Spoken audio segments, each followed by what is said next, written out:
இது ஒரு நம்பிக்கையின் திருநாள். தோல்வி என்று நினைத்தவர்களுக்கு துணிவை தந்து, முடிவு என்று நினைத்தவர்களுக்கு ஒரு தொடக்கத்தை தந்து, இருள் என்று அஞ்சியவர்களுக்கு ஒரு விடியலை தந்து, கல்லறையை தகர்த்து கொண்டு கருணையின் ஊற்றாய், கனிவின் சிகரமாய், காலத்தின் தேவனாய் நம்மிடையே இதோ உயிர்த்தெழுந்து நிற்கின்றார் நம் ஆண்டவர். ஏன் உயிருள்ளோரை இறந்தவர்களிடத்திலே தேடுகிறீர்கள்? அவர் இங்கே இல்லை, அவர் உயிர்த்தெழுந்து விட்டார் என்ற வான தூதரின் குரல் இன்று நம் ஆலயத்தின் சுவர்களில் மட்டுமல்ல, நம் இதயத்தின் ஆழத்திலும் எதிரொலிக்கட்டும். ஆயர் குடும்பத்தின் சார்பாக உங்கள் அனைவருக்கும் ஆண்டவருடைய உயிர்த்தெழுந்த திருநாளை வாழ்த்துக்களை தெரிவித்துக் கொள்கிறேன். Happy Easter. தேங்க்யூ. இன்றைக்கு நம்முடைய இந்த உயிர்ப்பு பெருவிழாவினுடைய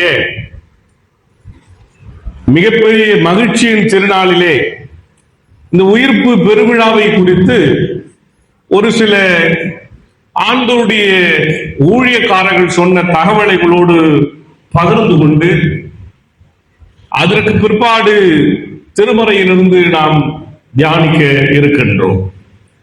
என்டி ரைட் என்று சொல்லப்படுகிற தேவ மனிதர், ஈஸ்டர் என்பது நாம் வானத்திற்கு போவதை பற்றியது அல்ல. ஈஸ்டர் என்பது என்ன? நாம் வானத்திற்கு போவதை பற்றியது அல்ல. வானகம் பூமிக்கு வந்து உலகை புதுப்பிப்பதை பற்றியது. கடவுள் இந்த உலகத்திலே வந்து இந்த உலகத்தை ஒரு புதிய உலகமாக படைப்பது, புதிய சிந்தனையை உருவாக்குவது. 2026 தேவ சமூகத்திலே வந்திருக்கிற நம்மையும் ஆண்டவர் ஒரு புதிய மனிதனாக, புதிய மனுஷியாக இன்றைக்கு தேவ சமூகத்திலிருந்து கர்த்தரை மாற்றி அனுப்ப இருக்கின்றார். புனித அத்தனாசியஸ் அவர்கள் சொல்லுகிறார், கிறிஸ்து மரித்த போது சாவு அழிந்தது. கிறிஸ்து மரித்த பொழுது சாவு அழிந்தது. கிறிஸ்து உயிர்த்த பொழுது வாழ்வு மீண்டும் பிறந்தது. ஒருவேளை நாம் ஜீவனோடு இருப்பது நம் ஜீவனுள்ள ஆண்டவரை நாம் வழிபடுவதனாலே. உயிருள்ள ஆண்டவர் நம்மோடு இருக்கின்றார். அதைதான் இன்றைய நாளிலே இந்த பண்டிகையின் நாளாக கொண்டாடுகிறோம். டாக்டர் பில்லி கிரஹாம் ஐயா அவங்க சொல்லியிருக்கிறாங்க, சிலுவை இல்லாமல் உயிர்ப்பு இல்லை, உயிர்ப்பு இல்லாமல் சிலுவை அர்த்தம் இல்லை.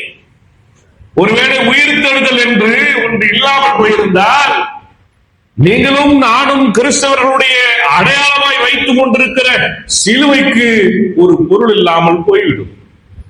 அது மீனிங்லெஸ்ஸா போயிட்டு இருக்கோம். ஆண்டுடைய உயிர்த்தெழுதல் தான் சிலுவைக்கும் அர்த்தத்தை கொடுக்கிறது, நம் வாழ்வுக்கும் அர்த்தத்தை கொடுக்கிறது. இன்றைக்கு இந்த நாளை, இந்த பண்டிகையை கொண்டாடுவதின் அவசியம் என்ன? நாம் நம்முடைய வாழ்விலே ஆண்டவருடைய உயிர்த்தெழுதல் வாழ்வையே ஒரு அர்த்தமுள்ள வாழ்வாக மாற்றி இருக்கின்றது. தெளிந்த திருச்சபை அட்டவணையில் நாம் தியானம் செய்யும்படியாக கொடுக்கப்பட்டிருக்கிற தலைப்பு, உயிர்ப்பு சாவின் மீது வெற்றி, ரிசரக்ஷன் விக்டரி ஓவர் டெத் என்கிற இந்த தலைப்பிலே இந்த நாளிலே நாம் தியானம் செய்வதற்கு என்று அழைக்கப்பட்டிருக்கின்றோம். இந்த பகுதியில ஆண்டவர் இயேசு நம்முடைய வாழ்வில் எப்படி இணைந்திருக்கின்றார், இந்த உயிர்த்தெழுதலின் வழியாக நம்மோடு எப்படி அவருடைய உயிர்த்தெழுதல் இணைந்திருக்கிறது என்பதை படிக்கப்பட்ட 4 வேத பகுதிகளில் தியானம் செய்து நாம் தெரிந்து கொள்ள இருக்கின்றோம். புதிய ஏற்பாட்டின் பகுதியிலே பரிசுத்த மார்க்கு எழுதின நற்செய்தி நூல் 16வது அதிகாரத்திலே 1 துவங்கி 11 வசனங்களிலே நாம் இந்த நாளின் அலுவலருக்கு என்று எடுத்திருக்கின்றேன். இந்த பகுதியில மிக முக்கியமான ஒரு நபரை உங்களுக்கு அடையாளப்படுத்த விரும்புகிறேன். இந்த நபர் மிக முக்கியமானவர். இயேசுவின் பிறப்பின் போதும் அவர் இருந்தார். இப்பொழுது இயேசுவினுடைய உயிர்ப்பின் போதும் அவர் இருக்கின்றார். ஆக இந்த நபர் மிக மிக முக்கியமானவராக கருதப்படுகிறார். அவர் யாரு? வானதூதர், ஏஞ்சல் ஆஃப் தி லார்ட், கடவுளுடைய தூதுவர். இங்கே பெண்மணிகள் ஆண்டவருடைய கல்லறைக்கு வருகிறார்கள். கதை சொல்லல, அதுல இருக்கிறத உங்களுக்கு ஷார்ட்டா சொல்றேன். கல்லறைக்கு வராங்க. அங்கு கல்லறைக்கு உள்ள வலதுபுறத்துல அங்கே வானதூதர் அமர்ந்து கொண்டு இருக்க காட்சி இருக்க இல்லையா? அந்த காட்சியில வானதூதர் என்பது, அவர்கள் அமர்ந்திருக்கிறார்கள் என்பது மிக முக்கியமான ஒரு பகுதியாக நான் பார்க்கின்றேன். ஏன் இயேசுவின் உயிர்த்தெழுதலில் தேவதூதன் தேவைப்படுகிறார்? என் கேள்வி இதுதான். ஆண்டுடைய உயிர்த்தெழுதல்ல, ஏன் இயேசு கிறிஸ்துடைய உயிர்த்தெழுதல்ல இங்கே தேவதூதன் தேவைப்படுகிறார்? இயேசுடைய பிறப்பிலே அந்த செய்தியை சொல்லும் பொழுது அங்க யார் தேவைப்பட்டா? தேவதூதன் தேவைப்படுறார். இப்ப இயேசு உயிரோடு எழுந்திருக்கிற பொழுது இங்கே நம்முடைய ஆண்டவருக்கு யார் தேவைப்படுறார்? தேவதூதர் தேவைப்படுகிறார். இப்ப நான் பாக்குறேன், இங்க உட்கார்ந்து இருக்கிற எல்லாரையும் ஒரு தேவதூதரை நான் பாக்குறேன். கடவுளுடைய பிள்ளைகளை எல்லாம் நான் எப்படியா பாக்குறேன்? ஒரு தேவதூதரா பாக்குறேன். ஏன்னா யாரெல்லாம் கடவுளுக்கு தேவையோ, 2026 வெறும் பண்டிகை கொண்டாடுகிற கிறிஸ்துவெல்லாம் நம்ம இல்லாம நம்ம கடவுளுக்கு தேவையான கிறிஸ்துவெல்லாம் இருக்க வேண்டும் என்று நான் விசுவாசிக்கிறேன். இன்னைக்கு நம்ம இந்த சமூகத்தில், ஆண்டுடைய சமூகத்தில் இருப்பது ஆண்டவருக்கு தேவை என்பதனாலே. ஆனா நம்ம நிறைய நம்ம தேவைக்கு தான் கர்த்தருடைய சமூகத்தில் வருகிறோம். அப்படித்தானே? என் பிரசங்கெல்லாம் கொஞ்சம் அப்படி ஆப்போசிட்டா இருக்குதுல்ல. கடவுள்கிட்ட வந்து கெஞ்சி மண்டாடி ஆண்டவரே எனக்கு இதை தாரும் என்று கேட்பதற்கு வருகிறோம். ஆனா இங்க என்ன?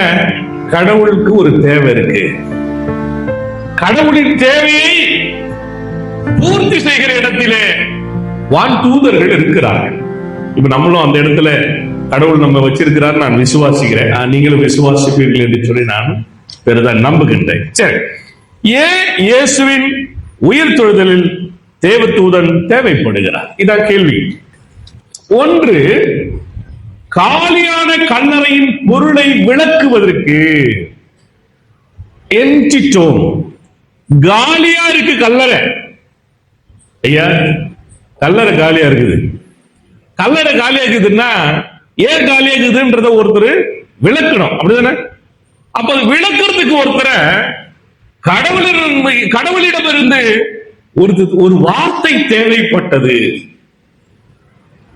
காலியான கல்லறையை விளக்குவதற்கு பரலோகத்திலிருந்து கடவுளின் வார்த்தை முதலில் தேவைப்படுகிறது. அந்த வார்த்தையை கொண்டு வர்றதுக்கு தேவதூதர் தேவைப்படுகிறார்.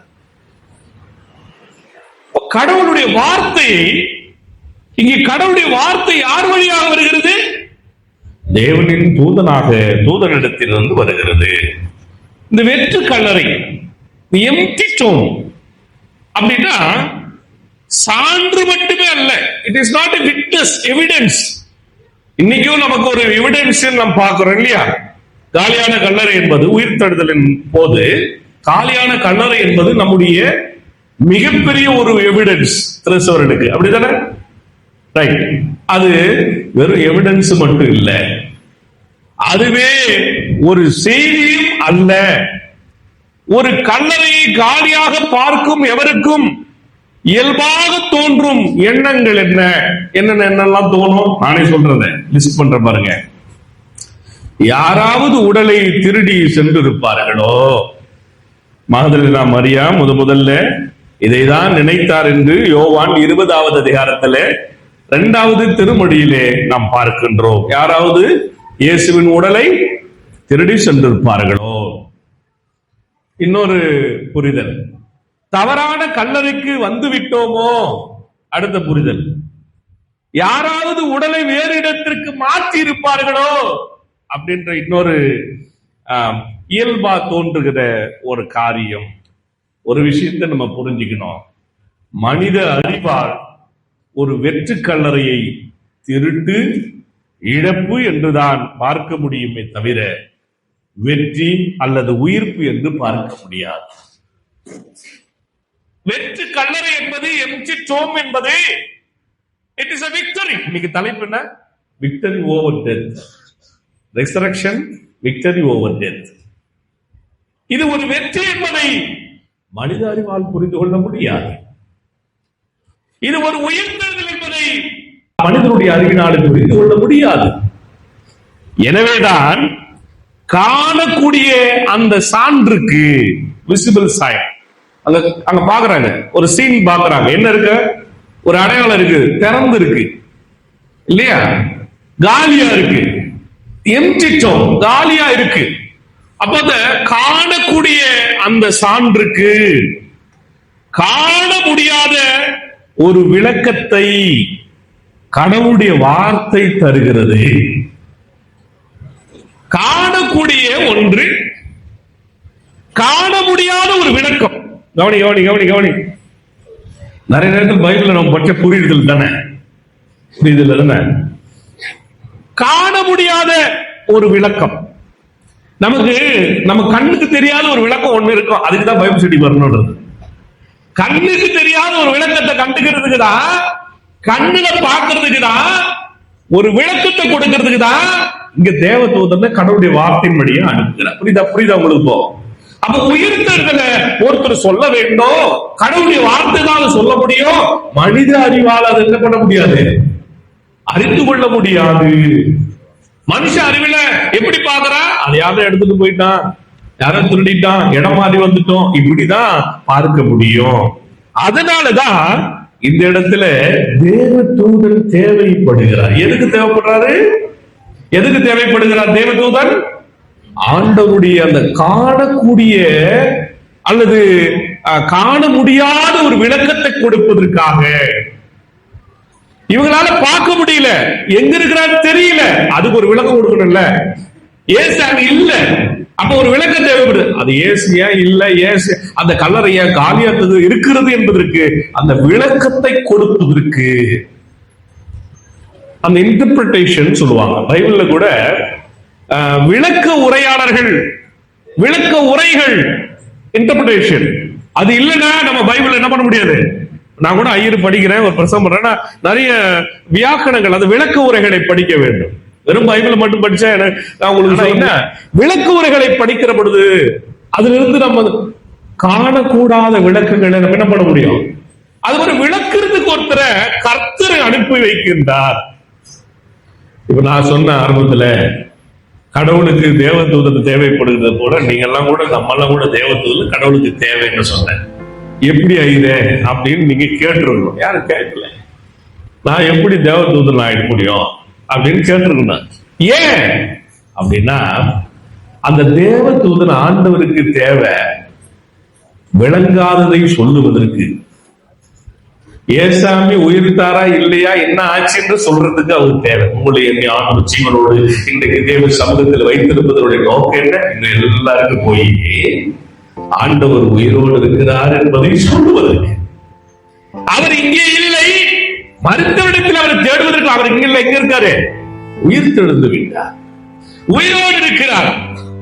உயிரோடு இருக்கிற கடவுள். இன்னைக்கு எங்க ஊர்ல நம்ம இந்த ஜெருசலேம்ல இந்த இடத்துல இப்படி ஒரு காலி கல்லறை இருக்குங்க, அது காலியா இருக்குங்க அப்படின்னு சொல்றதுக்கு அன்றைக்கு தேவதூதர் சொல்லி போயிட்டாரு. இன்னைக்கு இங்க நிறைய தேவதூதரை கற்று வைத்திருக்கிறார். நீங்க எல்லாம் அந்த பெண்மணிகளுக்கு எப்படி அவங்க சொன்னாங்களோ அது போல இன்னும் நிறைய பெண்மணிகளுக்கும் ஆண்களுக்கும் சொல்ல வேண்டிய இடத்துல கர்த்தர் உங்களை நிறுத்தி வைத்திருக்கிறார்.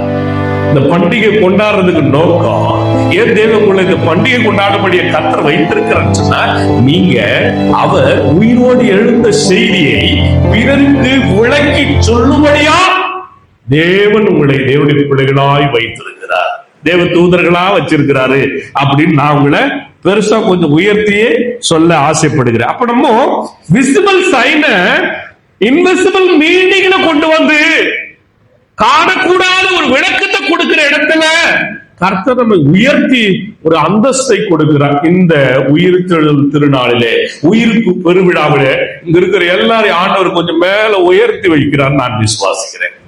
எப்படியா வைக்கிறாரு? ஒரு தேவதூதனை போல எப்படி தேவதூதர் இடத்துல கர்த்தர் நம்ம வைக்கிறார்னா அந்த தகுதி எப்படி கொடுக்கிறார்னா இன்றைக்கும் இயேசுவினுடைய உயிர்ப்பை பிறருக்கு சொல்ல வேண்டிய கடமை நமக்கு இருப்பதினாலே என்று நான் விசுவாசிக்கிறேன். ஆக அந்த விளக்கத்தை மனிதர்கள் தர முடியாது.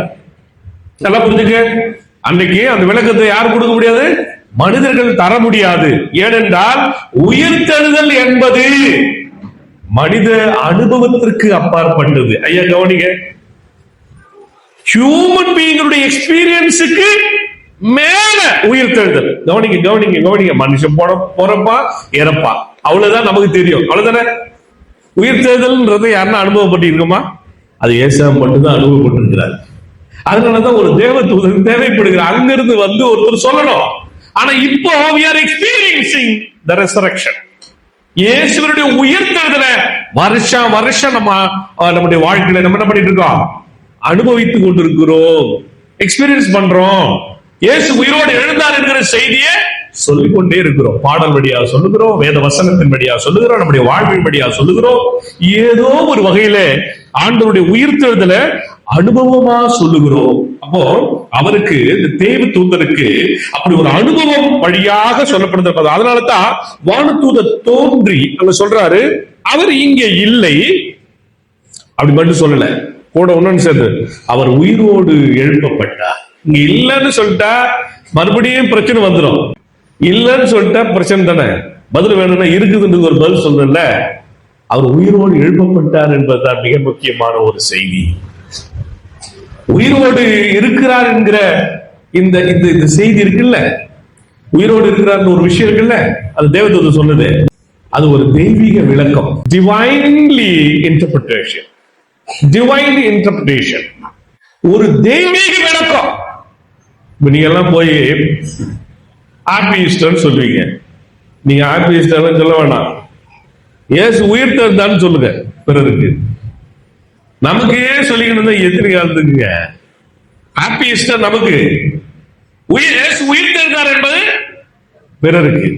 இப்ப நம்ம என்ன செய்ய போறோம் வருஷத்துல 2026ல கொஞ்சம் மாத்தி சொல்லலாம். ஹாப்பி ஈஸ்டர் சொல்லிக்கிங்க, ஆனா வெளியில போய் நம்ம சொல்ல வேண்டியது ஒன்று இருக்கிறது. தேவதூதர் இடத்துல நம்மள கர்த்தர் உயர்த்தி வைத்திருக்காரு. நான் சொல்றேன், உங்களை தேவதூதர் போல வச்சிருக்கிறார். இந்த வருஷம் கடவுளுக்கு தேவதூதர் தேவைப்பட்டார். அது போல இன்னைக்கு செஞ்சிமோட்ல இருக்கிற நீங்க எல்லாம் ஒரு தேவதூதர் கடவுளுக்கு தேவை. எதுக்கு தேவை? இயேசு உயிர்த்தெழுந்தார். இதுக்கு பேர் என்னது? ஒரு தெய்வீக விளக்கம், டிவைன் இன்டர்பிரேஷன். இந்த டிவைன் இன்டர்பிரேஷனை ஒரு டிவைன்ல இருந்து ஒருத்தர் தான் சொல்ல முடியும். ஆமா இல்லையா? ஒரு தெய்வீகமாக இருக்கிற ஒருத்தர் சொல்ல முடியும். நீங்க எல்லாம் யாரு? தெய்வீகமானவர்கள். என்ன சிரிக்கிறீங்க?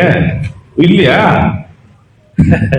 ஆண்டவர் உங்களை அப்படி கொஞ்சம் உயர்த்தி வைக்கணும்னு விரும்புறார். நான் விசுவாசிக்கிறேன். உங்களை ஒரு டிவைன் பீப்புளா, ஏன் டிவைன், தெய்வீக ஆசீர்வாதம், தேவ ஆசீர்வாதம் பெற்ற ஊழியக்காரன் போடும் போது, யாரா ஊழியக்காரன் போடும் போது என்ன போறீங்க? தேவ ஆசீர்வாதம் பெற்றோன்னா தேவ ஆசீர்வாதம் எல்லாரும் தான் இருக்குது. நீங்க அவங்களுக்கு மட்டும் எழுதி வச்சுக்கிட்டா இங்க உட்கார்ந்து இருக்கிற எல்லாருக்கும் தேவ ஆசீர்வாதம் இருக்குது. அல்லேலூயா.